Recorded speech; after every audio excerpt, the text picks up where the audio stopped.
Soy Fernando Díaz Villanueva. Hoy es 11 de junio de 2020 y esto es La Contracrónica.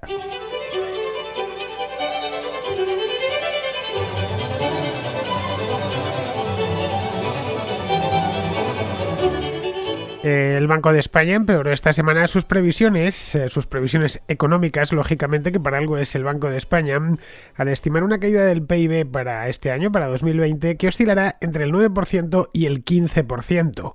La crisis, por lo demás, según esta previsión, no se acabará ni mucho menos este año, por supuesto, ni tampoco el próximo. Según el supervisor, continuará en 2021 y en 2022. España no recuperará el PIB de 2019 hasta el año 2023. Esto, de cualquier manera, es una previsión que podría ser una previsión pesimista u optimista, es decir, simplemente se han limitado a poner en cifras y a dar una estimación. España está como está, no hace falta que lo recordemos, los que estamos en ella sabemos que la situación económica no es ni muchísimo menos la mejor, aunque todavía no es la peor. En fin, esto es con lo que tenemos que lidiar a partir de ya mismo, y es bueno que conozcamos las claves de lo que está sucediendo y de lo que nos va a venir a partir de ya mismo. Es decir, que en cierta medida habría que empezar a hablar de depresión más que de recesión. La economía española, de hecho, será la que más sufra de la zona euro, lo cual tampoco es extraño habida cuenta de la dureza del confinamiento que padecimos entre los meses de marzo y mayo y de la dependencia que el país tiene de sectores como el turismo, que es uno de los más afectados por las medidas de distanciamiento social y el recorte general de la capacidad de los negocios, las aerolíneas, los hoteles, los negocios de hostelería, etc. Otro de los factores que ayudan a explicar la severidad con la que España sufrirá la crisis es el gran número de autónomos y de pequeñas y medianas empresas que por su tamaño no disponen de músculo financiero y carecen de herramientas para mitigar la falta de liquidez, que ya es un problema gordo entre autónomos y pymes. La pregunta que muchos se hacen es cuándo empezaremos a sentir lo más duro de esta depresión, que promete ser incluso más severa que la del año 2008. Pues bien, hoy en la Contracrónica vamos a ver si desentrañamos las claves.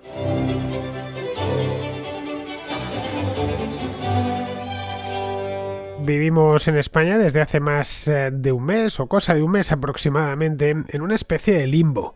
Tenemos un ojo en los últimos coletazos de la crisis sanitaria, cruzando ya de paso los dedos para que esto no se repita en otoño. Unos son los que dicen que volveremos a tener un rebrote grave en el mes de septiembre u octubre, otros son los que dicen lo contrario, que esto no se va a volver a repetir. En fin, la verdad es que no tenemos ni idea, ni siquiera los expertos tienen ni idea de lo que sucederá en el aspecto sanitario, quiero decir, dentro de 3 o 4 meses. El hecho es que seguimos teniendo un ojo ahí, siguen detectándose casos, sigue muriendo gente todavía a causa de la COVID-19, y por lo tanto es algo que no debemos ni muchísimo menos descuidar, pero evidentemente la situación sanitaria no es la que padecíamos hace cosa de 2 meses, ni siquiera un mes. Por lo tanto, el ojo que nos queda, nada más tenemos 2, lo tenemos puesto ya en otras cosas, lo tenemos puesto en la reapertura gradual de la economía y en ver el modo en el que recuperamos nuestra vida y nuestra hacienda y nuestro trabajo, etcétera, pues después de todo lo que hemos pasado.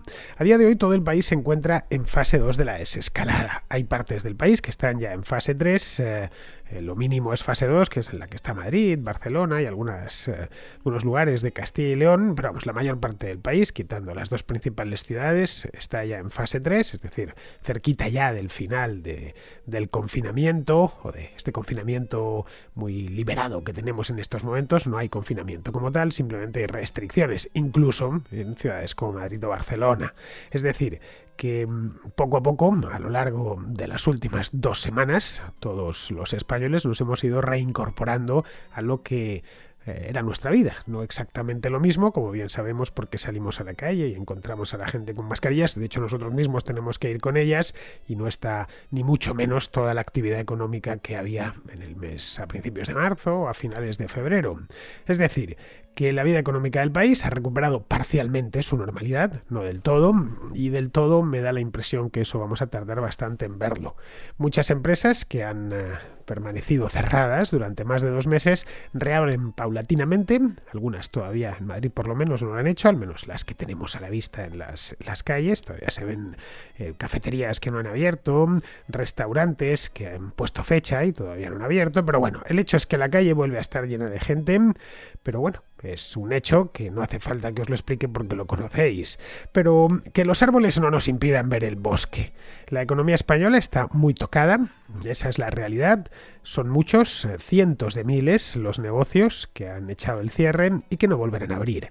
La otra parte de este fenómeno lo vemos en la cantidad de nuevos desempleados que hay. Desempleados reales, no estoy hablando de los ERTEs, por otro lado, y la cosa no aguanta una conversación pues con un vecino, con un comerciante de nuestro barrio. El asunto se ha puesto bastante negro. Durante este tiempo algunos se los han comido literalmente las deudas durante todo este confinamiento porque llegaron ya medianamente tocados o porque se acababan, por ejemplo, de embarcar en un préstamo. Nadie sabía que el día 1 de marzo, el día 1 de febrero, lo que se nos venía encima porque era directamente imposible saberlo, siquiera imaginarlo, y mucho menos pues un simple comerciante, un pequeño empresario, alguien que tiene una pequeña empresa, ¿no? Así que algunos de estos, las deudas, ya digo, se los han comido y han tenido que echar el cierre, y otros simplemente han detectado que no hay negocio suficiente, y si no hay negocio suficiente no hay trabajo suficiente.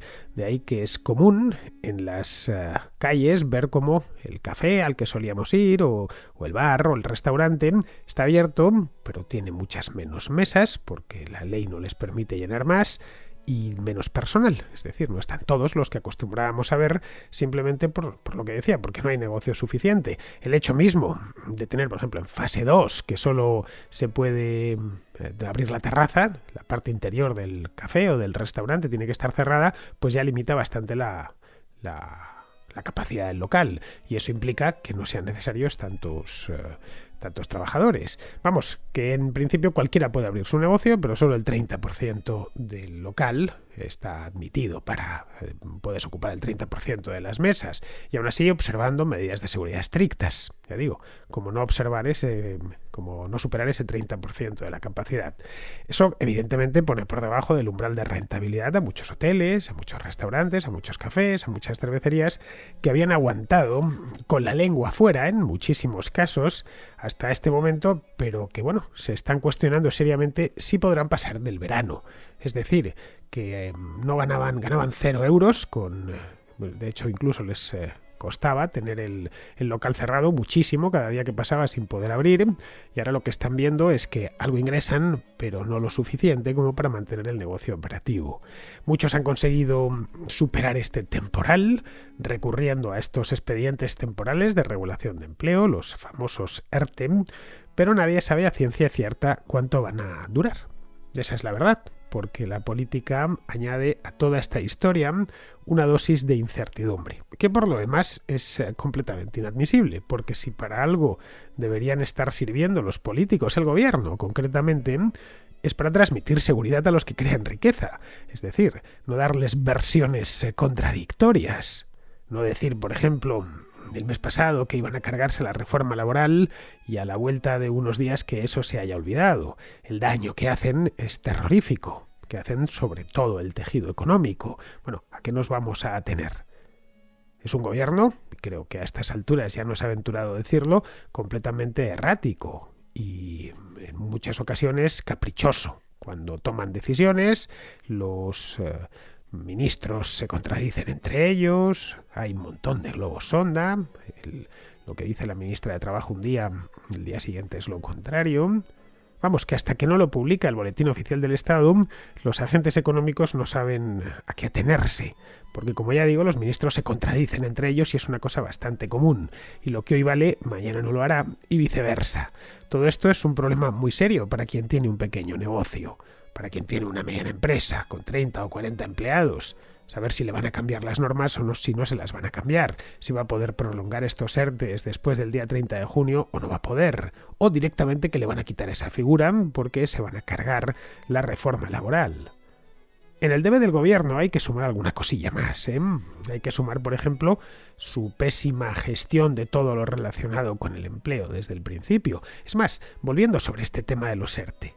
Según la ministra de Trabajo, que es Yolanda Díaz, que proviene de Podemos, solo faltan por pagar unos 60.000. Es decir, aproximadamente creo que es el 2 o el 3% de todos los que se solicitaron en su momento. Pero las estimaciones son muy superiores. Las que ha hecho el Colegio de Gestores Administrativos, que es probablemente los tipos que más cerca están de la actividad económica de pequeño nivel, los autónomos y las pequeñas empresas, apuntan a que son cerca de 500.000. Así que, en fin, de 60.000 a 500.000 es bastante.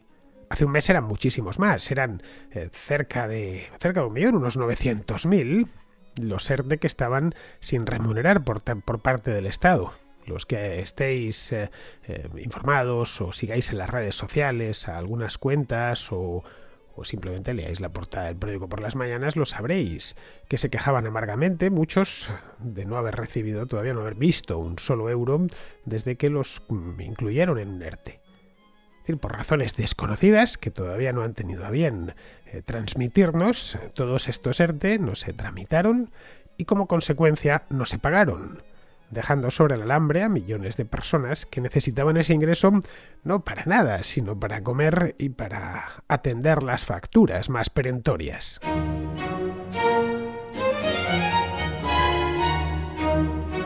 La realidad es que muchos autónomos y pequeñas empresas están hoy sostenidas por el banco. Los malvados bancos al final han sido los que le han terminado sacando las castañas al fuego al gobierno, porque si no fuese por la bondad, entre comillas, los bancos no es que tengan bondad natural, pero evidentemente sí que existe cierta, digamos, solidaridad entre el director de una sucursal y sus clientes habituales, y eso es perfectamente lógico. Pero claro, eso no puede durar eternamente. Al final se puede sostener a un negocio, se puede sostener a un autónomo durante un tiempo necesariamente corto. Si no, el banco terminaría quebrando. Así que más pronto que tarde dará comienzo una cadena de impagos. Y ya sabemos que cuando las cadenas de impagos arrancan, empieza a trazarse un círculo vicioso que luego ya no hay forma de atajar. Digo que ya lo sabemos porque es que la anterior crisis económica nos queda muy cerca. Es decir, empezó en el año 2008, pero en España no terminó hasta el año 2014. No terminó, empezó a remitir hasta el año 2014. Desde entonces, poco a poco y con grandes sufrimientos, la economía se ha ido recuperando. Pero en 2013 estábamos no tanto tiempo, en solo 7 años estábamos en las mismas, con impagos continuos, una tasa de morosidad altísima, unas tasas de desempleo insoportables. Y todo había empezado por casi lo mismo, es decir, alguien que no paga porque a su vez no le pagan. Es decir, el moroso es a su vez acreedor de otros que no le están pagando, y así un caso tras otro. Esto quizá muchos de vosotros lo entendáis porque os habéis visto metidos dentro de ese círculo vicioso. Creo que prácticamente cualquier persona que tenga más de 30 años y que trabaje por cuenta propia alguna vez se ha encontrado en una situación similar. El sector que dará la voz de alarma será sin ninguna duda el de los alquileres. Vamos, de esto no le cabe dudas a nadie.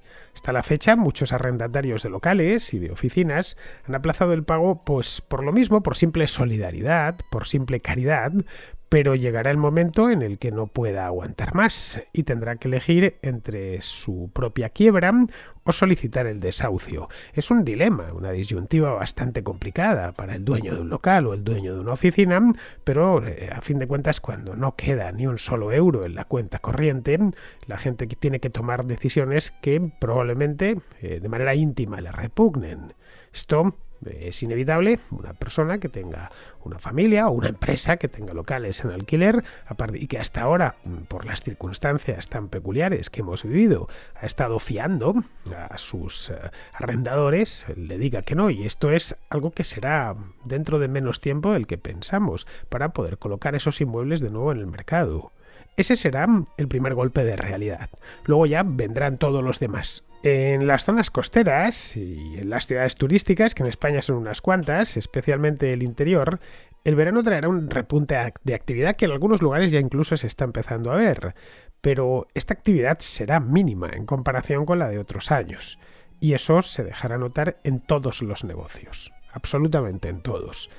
Serán todos lo que una ciudad turística vive es básicamente dar servicios a los turistas, los hoteles, la hostelería, las agencias de viajes, las empresas que hacen excursiones, las que alquilan bicicletas, las empresas de autocares, el pequeño y gran comercio, en fin, de lo que vive una ciudad turística, una zona turística es de dar servicio a los visitantes que llegan. El sector turístico español está dimensionado para atender a aproximadamente unos 80 millones de turistas al año. El año pasado fueron 84 millones en el año 2019. Eso es lo que está dimensionado el sector y tienen todos los recursos concebidos para eso, tanto humanos como materiales. No sabemos cuántos vendrán este año, cuántos turistas. Fueron 84 millones el año pasado, este año no van a ser tantos, eso es indiscutible, pero vamos, no tenemos ni idea cómo se cerrará esto. Pero vamos, lo que es seguro es que serán muchos menos. No hay más que echar un vistazo a la caída brutal del turismo en lo que llevamos de año. Hasta el mes de abril, que lo que ha dado el Instituto Nacional de Estadística es hasta el mes de abril. Todavía no conocemos los datos de mayo. Ya veremos que habrán sido todavía más espantosos. Esto es evidente que tendrá un impacto directo y trágico en el empleo. Una de las claves de este sector, del sector turístico, es la temporalidad, como bien sabemos.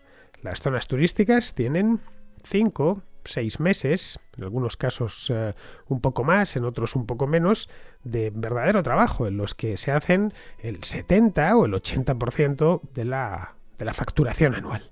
Y el resto del año viven de lo acumulado durante la temporada alta. Caray, el dicho en español de hacer su agosto viene exactamente de ahí. Este año habrá temporada alta, pero no será una temporada alta propiamente dicha, lo que acelerará la cadena de impagos y, como consecuencia, el malestar social. Esto, de nuevo, no hace falta estudiar ningún sesudo informe del Banco de España, hace falta simplemente tener un poquito de sentido común y haber vivido lo suficiente. Desconocemos cómo reaccionará la Administración cuando la crema de todo esto de comienzo. Pero hasta ahora no ha estado a la altura en absoluto, y aquí sí que deberíamos irnos más que a las especulaciones a los hechos. El confinamiento, de los 2 meses que tuvimos de confinamiento, confinamiento absoluto, mes y medio, supuso que la Administración cerrase, no en su totalidad, pero casi. Los registros desaparecieron, la seguridad social e incluso la propia Hacienda. Todos disminuyeron tanto su actividad que el tapón administrativo que se ha formado es de dimensiones ciclópeas. Trámites que antes llevaban 1 hora o hora y media en una oficina del Estado, ahora se demoran durante días. Este año, por ejemplo, y esto es un caso que creo que nos habrá sucedido a muchos, presentar la declaración de la renta a través de Hacienda, sin necesidad de pasar por un gestor, ha sido poco menos que misión imposible. Lo mismo puede decirse de los famosos préstamos del ICO, el Instituto de Crédito Oficial, que se anunciaron a bombo y platillo hace un par de meses, que apenas han llegado a la calle. Estos préstamos que supuestamente iban a solucionar el problema corporativo y de los autónomos. Pues es que tal y como estaban concebidos era imposible que llegasen a la calle. Se decidió que el Estado avalaba el 80% del crédito. Esta era la idea original. Lo cual puede ser interesante para una gran empresa, pero no para una empresa pequeña y no digamos ya para un simple autónomo. Y esto es fácil de entender. Ningún banco prestará 100.000 euros, por ejemplo, a una pyme o un autónomo si sospecha que no va a poder devolverlos y por lo tanto que solo recuperará 80.000, que son los que le va a entregar el Estado en el caso de impago. Ese banco tendrá que comerse 20.000 euros y evidentemente ningún banco querría comérselos porque ninguno de nosotros nos gustaría comernos una cantidad semejante. El resultado, estos son datos de finales del mes pasado, es que el 75% de los préstamos ICO solicitados se han denegado. Los bancos simplemente no los concedían porque temían no recuperarlos. Estudiaban caso por caso, veían que la posibilidad de comerse una parte del 20% de todos esos préstamos era muy alta. Esta, recordemos, era la medida estrella del Ministerio de Economía para evitar las quiebras. Se dijo en su momento que no iba a funcionar, yo creo haberlo dicho aquí en la contracrónica, tal y como se habían diseñado esos préstamos con el solo el 80% de aval del Estado. Y efectivamente no han funcionado porque no podían hacerlo. La gran incógnita, con todo y viendo ya sabemos cómo está la cosa, es cuando se producirá el gran derrumbe. Todavía no se ha producido. En esto hay opiniones diferentes. Unos piensan que será este mismo verano, es decir, que tan pronto como se acabe el estado de alarma, que será a finales de este mes, se producirá un gran derrumbe a lo largo del mes de julio, y otros lo aplazan hasta el otoño. Aseguran que esto todavía le queda un poquito. Octubre, noviembre quizá, cuando ya todas las reservas se hayan agotado. Durante los próximos 2 o 3 meses podríamos asistir, según los que dicen que esto será en octubre o en noviembre, podríamos asistir a una especie de espejismo provocado por el regreso a la normalidad, entre comillas, y las vacaciones. Claro, esto del regreso a la normalidad, entre comillas, tiene lógica y razón de ser. Venimos de donde venimos. Venimos de una actividad económica congelada o prácticamente congelada. Y eso puede provocar cierto optimismo, que es perfectamente comprensible y humano. Cuando salí el primer día, recuerdo en mayo, me parecía, y no estaba todo cerrado, veía solo el hecho de ver gente en la calle y caminando y cosas así. Me sorprendió tanto después de un mes y medio encerrado en casa que me parecía que era una situación casi surrealista. Bueno, surrealista y maravillosa por lo demás, pero lo mismo cuando empezaron a abrir los primeros comercios en Madrid hace no tanto tiempo. Sí que hay cierta tentación a un optimismo injustificado. Un poco de aquí no ha pasado nada y en cuestión de 3 meses de esto nadie se acuerda. Y volvemos a como estábamos. Pero la realidad es la que es. Llevamos meses consumiendo mucho más de lo que producimos, tirando de ahorros, tirando de deuda, y para colmo, el exterior está también en muy mal estado, por lo que exportar será una tarea titánica para las empresas españolas lo que queda de año, y probablemente el año que viene también. Y el turismo, por descontado, no compensará ni de lejos la balanza de pagos, que es una de las cosas que en España tenemos casi por segura, la damos por segura desde los años 60. El panorama, como vemos, es espeluznante y cuanto antes lo asumamos, mejor para todos.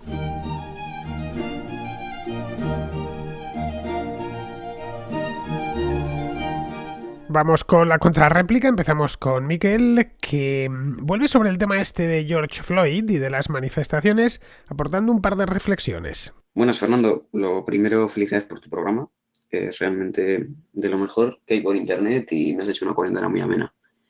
Y lo segundo, pues un par de temas te quiero comentar, un par de temas que estuve ayer pensando mientras me dormía, que son sobre el caso este de George Floyd y las manifestaciones que ha habido tras ello. Bueno, lo primero es que me molesta un poco esa manía de querer meter en el mismo saco todos los crímenes que se cometen hacia un grupo de personas. Me explico. Si una persona blanca mata a una negra, simplemente es por tema racial. No a la gente, por lo general de izquierdas, no le cabe otra idea que esa, que es porque es de otra raza. Porque claro, nos hemos creado en una sociedad racista y tal. O si un hombre mata a una mujer, o bueno, comete cualquier agresión hacia ella, es tema machista. No es posible que un hombre se haya indignado con lo que ha dicho una mujer y le haya metido un tortazo, que no lo justifica, pero vamos, que debería ser tan punible que un hombre haga algo a una mujer como que una mujer haga algo a un hombre. Entonces es un poco como querer dividir a la sociedad. Esto es una idea muy marxista, ¿no? Lo de las clases sociales de privilegiados, no privilegiados, culpables e inocentes. Entonces, pues me hierve un poco la sangre cuando digo estas cosas pues el policía matado a George Floyd porque era negro. Todos los negros que han muerto asesinados por polis es porque son negros. Claro, a lo mejor se ha escapado una bala o ha sido sin querer o ha sido por otro tema. Incluso puede que un policía haya querido hacer un ajuste de cuentas. Somos individuos. Tenemos nuestras propias ideas y nuestras propias metas. No puedes pretender que todo un grupo simplemente hace un delito por pertenecer a ese grupo. Ese es el racismo más simple. O sea, al final caen ellos mismos en su propia trampa. van de antirracistas y nos meten a todas las personas blancas en un saco. Entonces, bueno, pues eso debería abrirles la cabeza, no, perdón, deberían abrirles los ojos a alguien. Me recordó mucho al caso de, seguro que te suena, Andrei Chikatilo. Fue un asesino que vivió en la Unión Soviética en sus últimos años, los 80, los 90, y cometía asesinatos bastante macabros, sobre todo a niños. Era un depredador sexual, cortaba en rodajas a los niños, se los llegaba a comer, mantenía relaciones sexuales con ellos. Bueno, era un caso terrible. Y al principio de esa ola asesina que cometió, que no sé si fueron unos 40 asesinados, pues los 10 primeros casos, más o menos, no fueron del todo investigados porque se decía que tenía que haber sido un animal. Dentro de la Unión Soviética, como tenía una utopía, la utopía socialista, la utopía comunista, era imposible que existiera el asesinato, porque es un invento capitalista y esto es real. Las autoridades eso decían. Y hasta que ya no fue demasiado tarde, unos 40 muertos, no se llegó a investigar del todo este caso. O sea, fue, vamos, me parece que es de idiotas. Esto va en la naturaleza humana. No se puede pensar en eso, en grupos sociales. Tiene que ser en individuos. Hay que pensar en individuos. Y no, la izquierda es el problema que tiene, que no piensa en los individuos, piensa en la sociedad. Y eso no es así. Y la segunda cosa que quería comentarte es comparar la situación actual un poco con la España del año 36, porque me ha parecido que es bastante similar a lo que pasó, no sé si fue en el Congreso de los Diputados, que Calvo Sotelo salió a denunciar todas las agresiones cometidas por los revolucionarios, nada más empezar el gobierno del Frente Popular, quema de iglesias, asesinatos, actos terroristas, bueno, bombas, vamos, una barbaridad. Y en toda esa hazaña, que siempre le vemos así como un tío bastante cabal, inteligente, pues para mí era un cantamañanas. Fue un poco sí, condenó los actos, dijo que no estaban bien, pero más tarde pidió misericordia hacia el pueblo, alegando que tras 2 años de hambre y de violencia hacia el pueblo, es decir, el gobierno del CEDA y de la derecha, pues que era normal que el pueblo tuviera estas ganas de cometer actos delictivos, viles. Bueno, y esto me recuerda mucho a lo que está pasando ahora en las manifestaciones de vandalismo de tiendas, ajustes de cuentas, y claro, está justificado porque las personas negras llevan siglos siendo esclavizados / asesinados por su condición de personas negras. Entonces, no sé, es querer justificar lo injustificable y querer ponernos como los culpables de que haya muerto toda esa gente. Así que un saludo, Fernando, y sigue así. Pues a ver, Miquel, crear identidades y explicar el mundo sobre ellas es una falacia peligrosísima, que lo único que consigue es fracturar una sociedad y convertirla en algo invivible, que es lo que sucede cuando al final una sociedad queda partida en dos, en dos partes completamente enfrentadas e imposibles de dialogar, y se han roto ya completamente todos los puentes y no existe ni siquiera posibilidad de debate.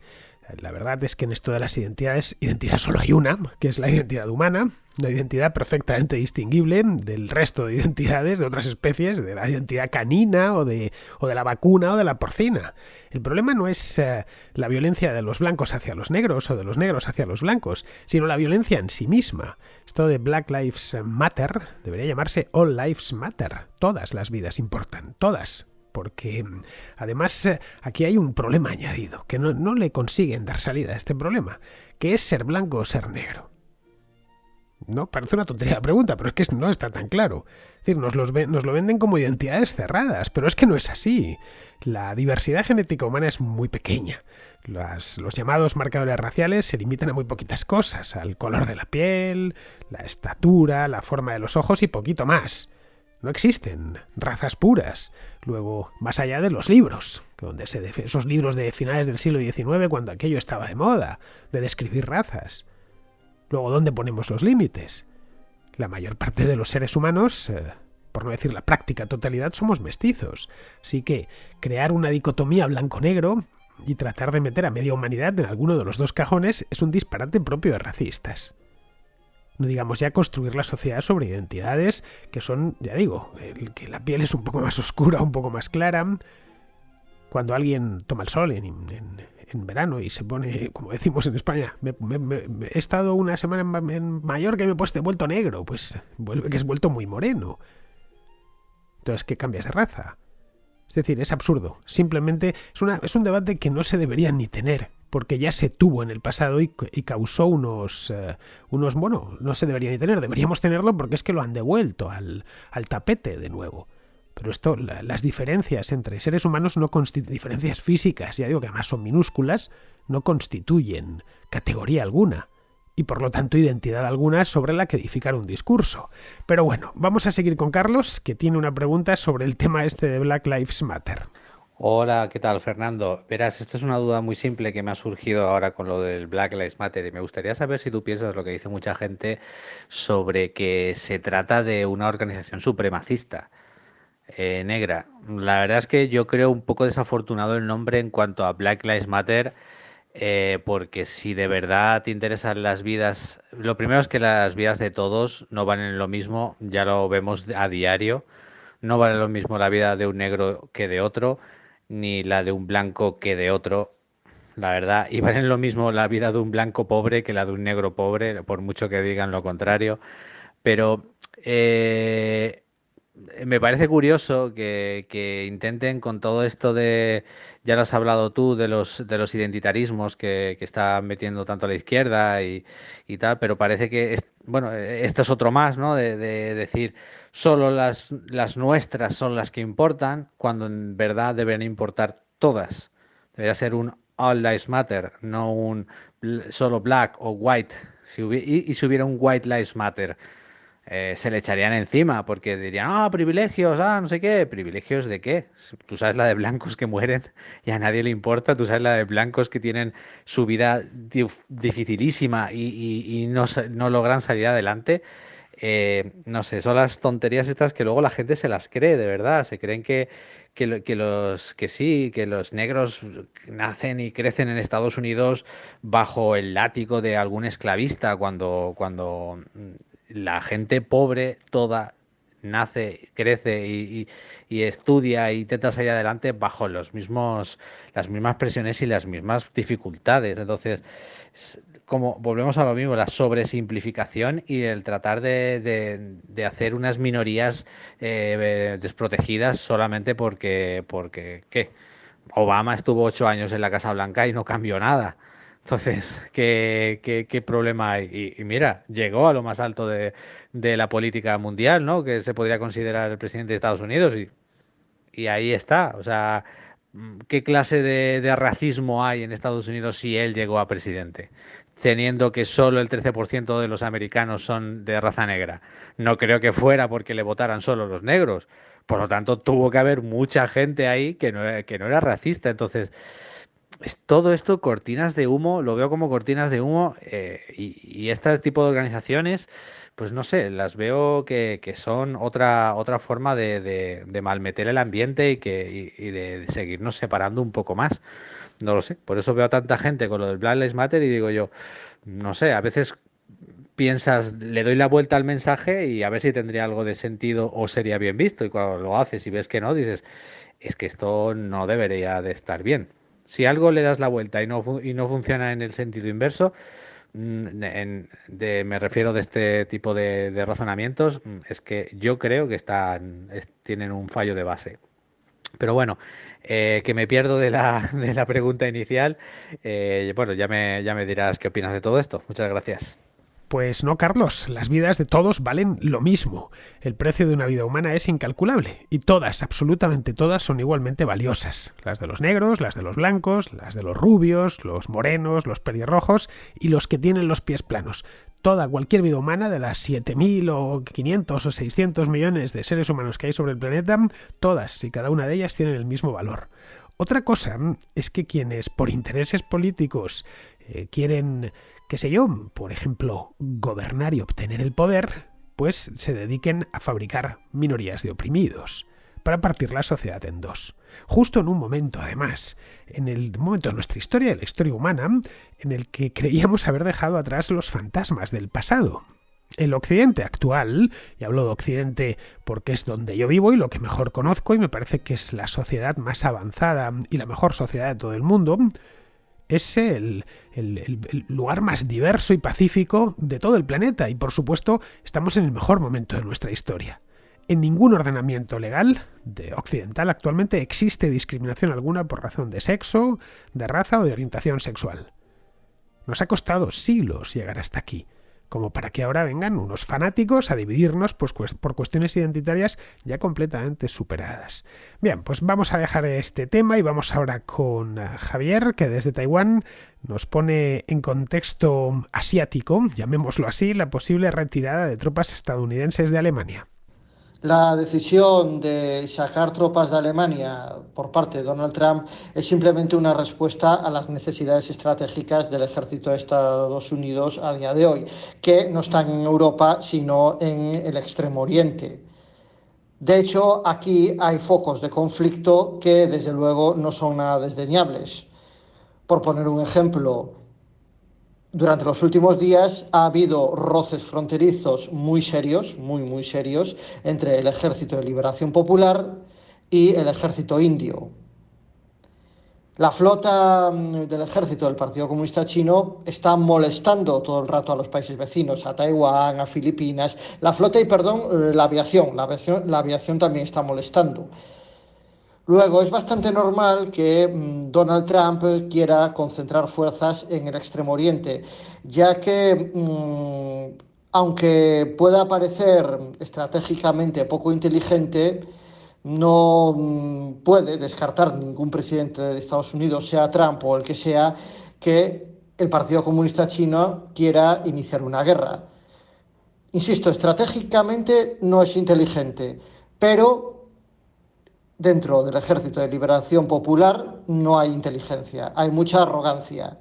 Y por lo tanto la cuestión no es que sea viable para el Partido Comunista Chino empezar a conquistar territorios en sus vecinos. Obviamente no es viable, pero ellos creen que pueden hacerlo y Donald Trump sabe esto y por lo tanto está cambiando el enfoque estratégico. De hecho, por ejemplo, en Taiwán, hace unos años los cazas del Partido Comunista Chino se acercaban a Taiwán, salía la aviación taiwanesa, los echaba y se quedaba así la cosa. Ahora, cada vez que hay una provocación por parte de la aviación del Ejército de Liberación Popular, la aviación del ejército estadounidense también hace acto de presencia en Taiwán. El mensaje es muy claro. En el momento en que el Ejército de Liberación Popular haga la más mínima acción bélica contra cualquiera de los países vecinos de la República Popular de China, Donald Trump intervendrá con el ejército. Creo que es algo muy lógico porque existe una amenaza real. Bueno, Javier, una guerra entre China y Estados Unidos evidentemente sería la última que libraría a la humanidad porque ambas son potencias nucleares, ya te puedes imaginar, ¿no? La que podría caer. En el caso de que se decidiesen, no sé, a no emplear el arsenal atómico y valerse solo del convencional, bueno, China no tendría mucho que hacer, no por nada, sino porque está rodeada de aliados de Estados Unidos, algunos muy cerca, como es el caso de Japón o Filipinas, y otros que también están cerca, aunque separados por el Himalaya, eso sí, pero son muy numerosos, como es el caso de la India. Vamos, que sería un completo suicidio para los propios chinos. Pero bueno, los problemas que Trump tiene con China creo que van más, esta es mi opinión, creo que van más por la cosa económica que por lo militar. Es decir, no dudo mucho, vamos, muy locos tienen que estar en la República Popular China, por muy corruptos que sean, para tratar de provocar una guerra que sería, ya digo, una cosa devastadora. Bien, seguimos con Pedro, seguimos y terminamos ya con Pedro, que nos informan de un curso muy interesante. Primero decirte que me gusta mucho tu programa, aunque casi muchas veces no estoy de acuerdo, pero me parece que haces un gran trabajo. Y te quería comentar sobre es que no recuerdo, en un oyente que habló sobre el perro flautés y tú le comentaste que no era algo oficial, y es solo para decirte que en estos momentos me encuentro haciendo un curso online de lenguaje no sexista que se podría decir que sienta las bases gramaticales del perroflautés. Y que es un curso completamente subvencionado.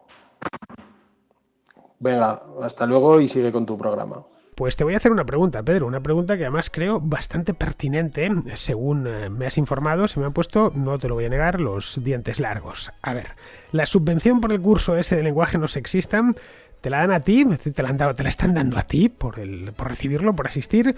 ¿O se la dan al que lo imparte? Lo pregunto porque si es lo segundo, es decir, si se la dan al que lo imparte, estoy empezando a ver una línea de negocio. Monto unos cursos de perroflautés online, ahora que tengo una webcam, esa que me compré para los directos, y pido una subvención. Lo mío, de hecho, va mucho más allá del lenguaje no sexista. El perroflautés es una guía integral para adentrarse en los vericuetos del poder. Como ya dije hace un tiempo, hoy en España el perroflautés es más útil que el inglés y el alemán juntos. Hablar la lengua de los poderosos te abre muchísimas puertas. Bueno, te las abre prácticamente todas. Así que voy a informarme cómo funciona esto de los cursos de... ¿Cómo era? Que se me ha olvidado de lenguaje no sexista. Pero también hablan de lenguaje inclusivo, que creo que es exactamente lo mismo. Bueno, pues voy a informarme y les propongo el tema de un curso de perroflautés. Eso sí, me temo que tendré que cambiarle el nombre para que me sacudan la subvención. Esto, por supuesto, lo digo de broma. No me lo vayáis a tomar ninguno al pie de la letra, que hay de todo en la viña del Señor y alguno pensará que es cierto. Bien, con esto terminamos y terminamos con una broma, evidentemente, así que mañana no habrá contracrónica, pero habrá contrahistoria, ya sabéis, porque es viernes. Así que, queridos amigos, hasta mañana.